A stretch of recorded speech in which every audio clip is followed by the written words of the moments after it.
Here we are, folks, with the spoiler-tastic full review,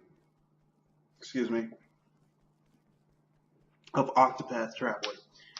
Here I am in one of my first initial failed runs at the final boss, the one that I recorded.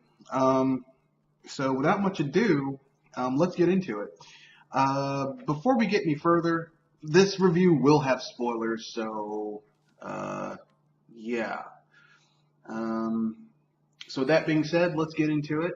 I will be doing the non-spoiler review first, and then the spoiler review after. So, yeah, here we go.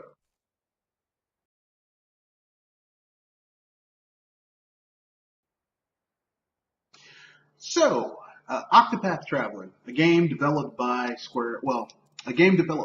studio under Square Enix. And this game is an anachronism. It's a throwback, evolutionarily speaking, to old school gaming.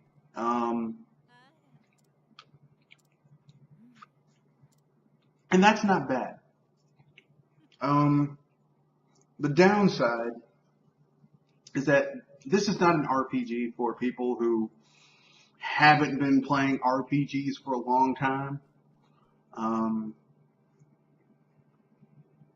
It just isn't.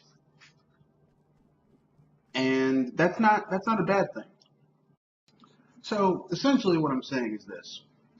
Octopath Traveler is not it's not a RPG that's kind of for newbies to the RPG genre. If you've been playing, how can I put this, more core RPGs for years, like, you know, from the 3rd and 4th gen, this game is up your alley. If you started playing RPGs at the Final Fantasy VII cutoff point, you might be into it. If you just started playing RPGs during the 6th or 7th gen, Octopath Traveler might not be for you.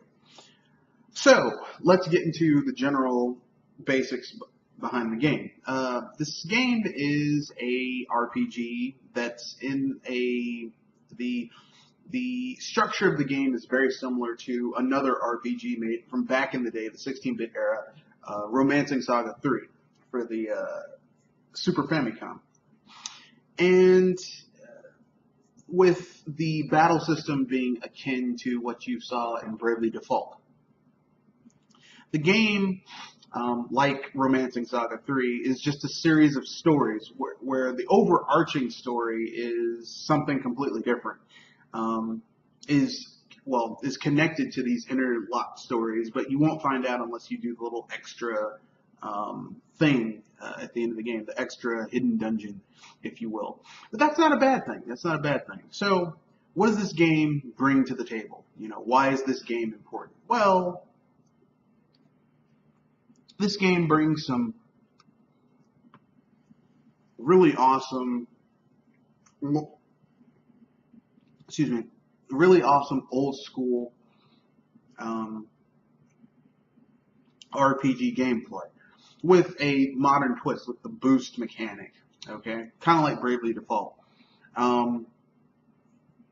And so, you know, that's it.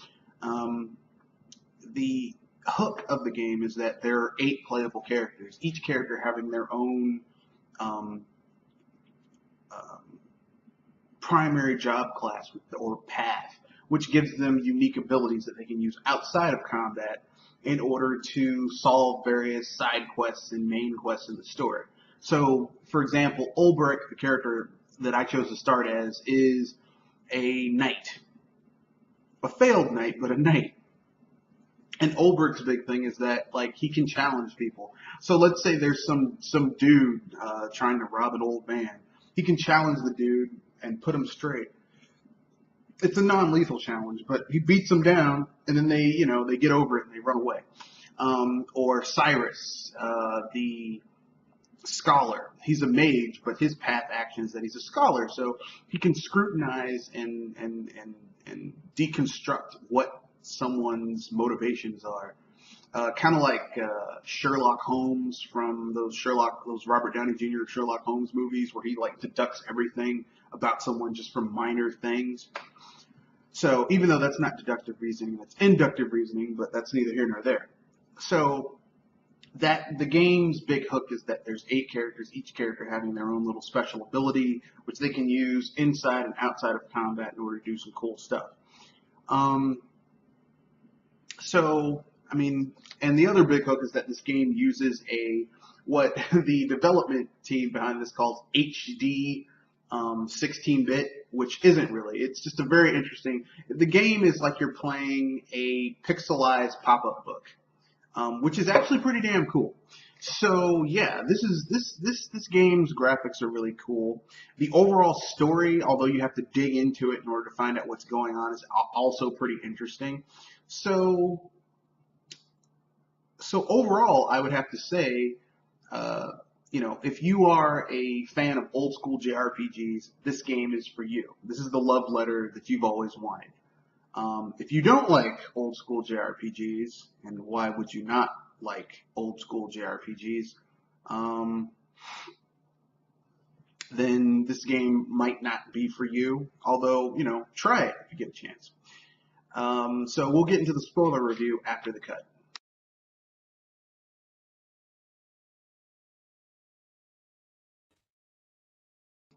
So here we are, the spoiler part of the review. So basically, some reviewers have been, well, the story's not very good. I will have to say that how the story is interconnected, unless you actually pay attention to the cutscenes and the motivations of the characters, doesn't seem like it's related. However, once you do get through all 8 stories and do the final dungeon of the game, you discover that it's all connected. However, for those of you who are getting this game and you haven't started the game yet, and you want to know which character is probably best for doing the main, who has the most consistent, this character gives the entire story, I'm going to have to go with Cyrus. Cyrus gives basically, if you follow his story has the most tangentially related to the main final dungeon, final story. And Cyrus is, basically the scholar. So essentially, I guess this is the spoiler portion. So this game, the music is pretty good. Every character has their own theme music. My favorite thus far is Cyrus's and Ulbrich's. My favorite characters are Cyrus, Ulbrich, Tressa, and ironically enough, I'm not a huge fan of Therian. He's really useful outside of combat, but during combat, he's a thief, so his speed is insane. So there you go. What else? Music, gameplay, the flaws. Yes, flaws. The flaws of the game, in my opinion, is minor flaws. There isn't an experience share system, so characters that you aren't using, you have to actually go and level up. They don't level up with you, even if it was at a diminished rate. They earned experience at 2/3 for every, let's say you defeated an enemy and you got 300 experience points. Characters not in the party got 200. That would be acceptable. But you literally have to switch parties. And the thing is once you get really used to a party, you really don't want to switch out. Which kind of brings the game down a little bit, but it is what it is. So essentially, that's a minor gripe. Another gripe that I have with the game is that your character is that there's 6 weapon types. There's swords, axes, daggers, spears, bows, and staffs. So that's 6 weapon types. I think there should be 8 just to keep up with the Octopath 8 thing going on, plus magic, which I guess counts as kind of like a 7th. But that kind of brings the game down a little bit. And the only class that actually has a staff-based special attack is the War Master class. I think the Scholar and the Cleric should have a staff melee attack special ability because and the Sorcerer. And those are advanced classes. You don't get those till the end of the game. or at least like well into the game. And you have to earn them by defeating really tough bosses. So that's kind of like one of the few things that I'm like, okay, that kind of sucks. What else? The final dungeon, like once you go into the final dungeon of the game, you can't leave it and save outside, and it's a gauntlet. It's a gauntlet. Like you have to fight 8 enemies, and then you fight the final boss, who has 2 stages. So it's like 10 battles back to back to back to back to back. The good news is that you can switch out characters and stuff like that, and really the 8 enemies preceding the final boss fight are actually pushovers if you have level 60 or higher characters, actually level 50 and higher with really good equipment. So, I mean, the game's not that hard. The final boss fight is just like one of those things where it's a 2-pronged fight where the first half you have to fight the boss using magic-based characters and doing magic-based damage, and in the second half you can use melee-based characters. So, I mean, overall the game is pretty good though. It's not perfect, but it's pretty damn good. The only thing that brings the game down, in my opinion, like I said, in terms of minor gripes, I mean, there's no really major gripes, but minor gripes is, like I said, there's just no, how characters that you aren't using get left behind. And the thing is that once you find a really good combination of characters with the right jobs, you really have no reason to switch out unless you're doing their side story. But if you throw that character in your party and everyone else is high level, they just drag their asses along. So it's like you're not incentivized to switch out characters. What else? The side quests are really good in this game. Some of them have really good conclusions, and there's some of them you have multiple ways to solve them. So it's not just, beating the shit out of people. So with that being said, I'll give you my overall thoughts about the game after the cut.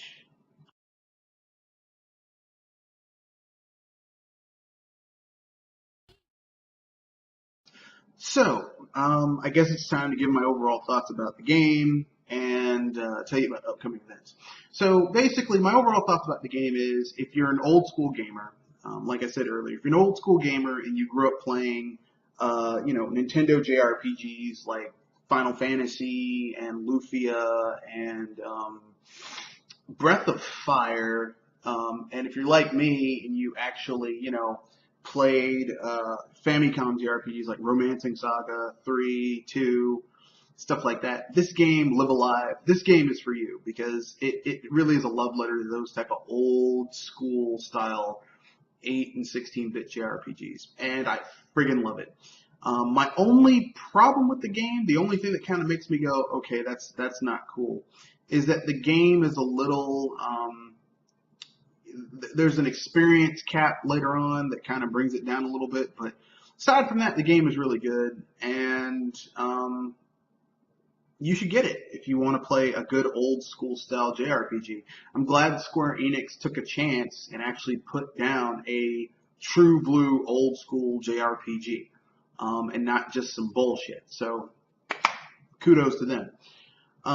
Hopefully they will continue to put old school style JRPGs out on the system because this is what people like. And, I'm sure this game, even though they're selling it for $60, was not a AAA game. I don't think. So with that being said, I guess it's time to get into what's coming up. So, I will give, I'm going to upload a video tomorrow, hopefully, knock on wood, talking about how I feel about the Yakuza series and with footage of the game, just going into how I like Yakuza and how it reminds me about beat 'em up. So it's going to be like a random kind of rambling, a simple soliloquy type video. And this weekend, this Saturday, we'll be doing the Sci-Fi Power Hour-ish. We will be talking about entertainment news, the new Venom trailer that came out, our thoughts. Will this thing succeed or not? Whatever. And we'll also be talking about other entertainment news of the week and stuff like that.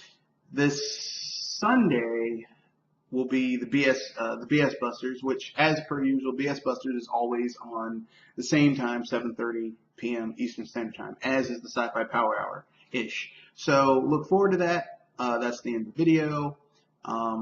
Give me your thoughts, questions, comments, concerns about Octopath Traveler, whether or not you want it or not.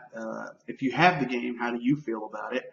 Or, whatever. So enjoy the rest of this fight against a level 60 something boss.